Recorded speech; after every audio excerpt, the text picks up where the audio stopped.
Collège moderne Nawa, c'est le lieu de vote dans le cadre de la reprise partielle des sénatoriales dans la région de la Nawa. Les 7 bureaux de vote ont ouvert à 8 heures et les premiers électeurs ont pu accomplir leur devoir civique dans le calme.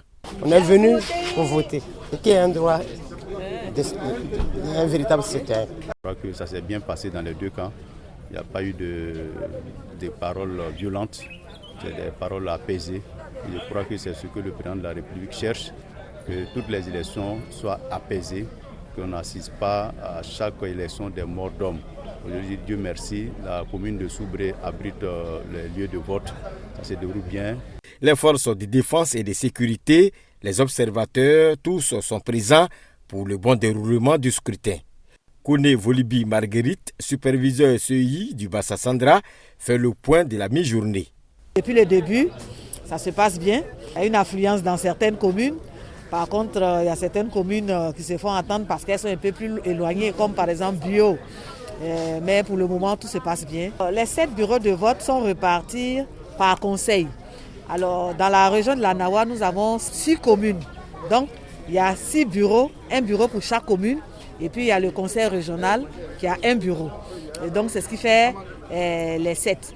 255 électeurs devront choisir entre Clé-Georges du PDCI RDA et Baflan Lor du RHDP, le futur sénateur de la Nawa.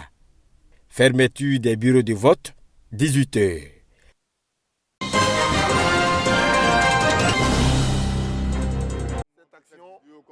Comme en 2008, l'aventure s'arrête en quart de finale pour la Côte d'Ivoire.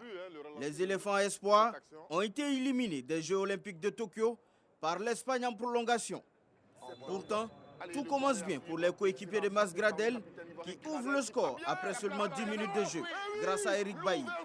Dans la dynamique, Cheikh Timité est tout proche de faire le break, mais le gardien espagnol est bien sur ses appuis. Bousculé, la réaction d'orgueil des Espagnols intervient à la demi-heure de jeu avec l'égalisation signée Dani Olmo. Le match s'anime et ce sont les Pachydermes qui parviennent à reprendre le dessus dans les derniers instants de la partie par l'intermédiaire du capitaine Masgradel. Mais la joie est de courte durée. Le sociétaire de Manchester United commet une faute de main sur un corner et permet à Mikel Oyarzabal de donner l'avantage à la Roïta sur penalty. Dépassé et en manque de concentration, les éléphants encaissent 2 autres buts qui portent la signature de Rafami pour le triplé. 5-2, score final. En athlétisme, déception pour Muriel Aouré qui a été éliminé dans sa série en terminant 7e de sa course avec un chrono de 11 secondes 28 centièmes. Chez les hommes, Cissé Gué Arthur a réussi à obtenir son billet pour les demi-finales du 100 mètres.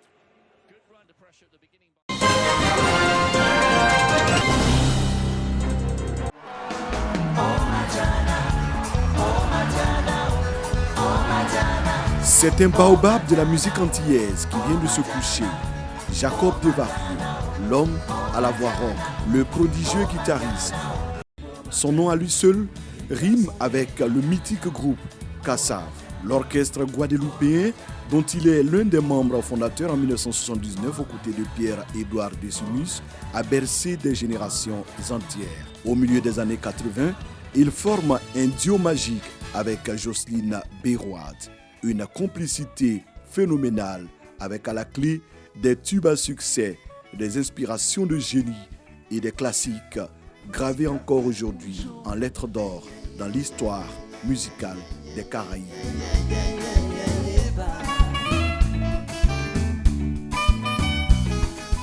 Avec Jacob Desvarieux, Kassav s'est imposé comme un groupe musical de légende. Plus de 40 ans de carrière et de succès, au moins 5 millions de disques vendus pour plus de 2000 concerts. Le complice de Jocelyne Béroade s'est éteint le vendredi 30 juillet en Guadeloupe des suites de la Covid-19. Il avait 65 ans. Adieu, légende. Moi, j'en fais pas la publicité parce que je me dis, bon, si on fait un...